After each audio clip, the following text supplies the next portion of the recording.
دوستو یہ ویڈیو قربانی کے مسائل کے متعلق ہے۔ تفصیل کے ساتھ یہ مسائل ضرور سنیے۔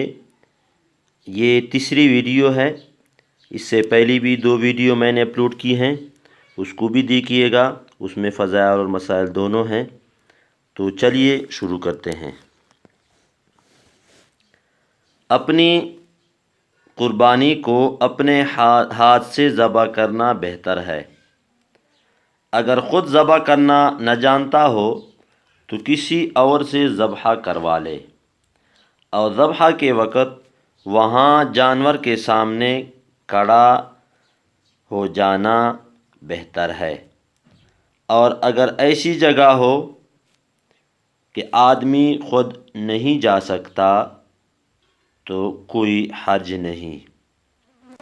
قربانی کرتے وقت زبان سے نیت پڑھنا اور دعا پڑھنا ضروری نہیں ہے۔ اگر دل میں خیال کر لیا کہ میں قربانی کرتا ہوں اور زبان سے کچھ نہیں پڑھا، صرف بسم اللہ اللہ اکبر کہہ کر ذبح کر دیا تو بھی قربانی درست ہو گئی۔ لیکن اگر دعا یاد ہو تو پڑھ لینا بہتر ہے۔ پچھلے ویڈیو میں دوستو میں نے دعا لکھ کے ویڈیو میں لکھی ہے، تو اس کو بھی دیکھ کے یاد کیا جا سکتا ہے۔ ایک یہ دعا ہے، قرآن پاک کی آیت مبارک ہے، انی وجہت وجہی للذی فطر السماوات والارض حنیفا وما انا من المشرکین۔ اور جب قربانی ذبح کر لے تو اس کے بعد یہ دعا ہے، اللہم تقبلہ منی کما تقبلت من حبیبک محمد صلی اللہ علیہ وسلم و خلیلک ابراہیم علیہ السلام۔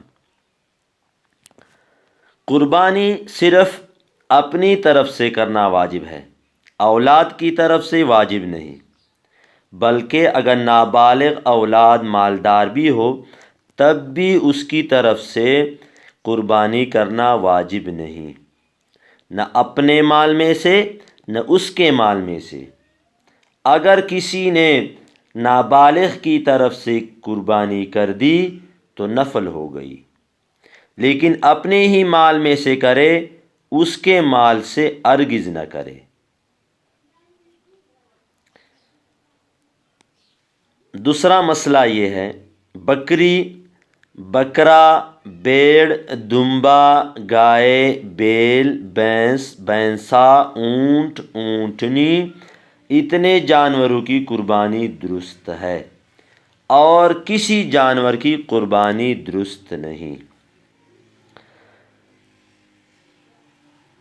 گائے، بھینس، اونٹ میں اگر 7 آدمی شریک ہو کر قربانی کریں تو بھی درست ہے، لیکن شرط یہ ہے کہ کسی کا حصہ 7ویں حصہ سے کم نہ ہو، اور سب کی نیت قربانی کرنے کی یا عقیقہ کی ہو، صرف گوشت کھانے کی نیت نہ ہو۔ اگر کسی کا حصہ 7ویں حصہ سے کم ہوگا تو کسی کی قربانی درست نہ ہوگی، نہ اس کی جس کا پورا حصہ ہے، نہ اس کی جس کا 7ویں سے کم ہے۔ تولنا چاہیے کہ کسی کا حصہ 7ویں حصے سے کم نہ ہو جائے، نہ کسی کا زیادہ ہو جائے۔ اگر گائے میں 7 آدمیوں سے کم لوگ شریک ہوئے، جیسے 5 آدمی شریک ہوئے یا 6 آدمی شریک ہوئے، اور کسی کا حصہ 7ویں حصہ سے کم نہیں، تب بھی سب کی قربانی درست ہے۔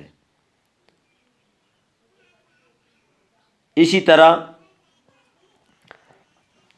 ہر ایک کو 7ویں حصہ سے زیادہ ملے گا، 5 آدمی ہو گئے، لیکن کسی کا 7ویں حصہ سے کم نہ ہو، زیادہ ہو تو کوئی حرج نہیں۔ اور اگر 8 آدمی شریک ہو گئے تو کسی کی قربانی صحیح نہیں ہوئی۔ قربانی کرنے کے لیے کسی نے گائے خریدی اور خریدتے وقت یہ نیت کی کہ اگر کوئی اور مل گیا تو اس کو بھی گائے میں شریک کر لیں گے، اس کے بعد کچھ اور لوگ اس گائے میں شریک ہو گئے تو یہ درست ہے۔ دوستو اس ویڈیو میں بس اتنا ہی، اگلی ویڈیو میں ملتے ہیں۔ بہت شکریہ دیکھنے کا۔ ایسی نئی ویڈیو کے لیے میرا چینل سبسکرائب کیجیے۔ اللہ حافظ۔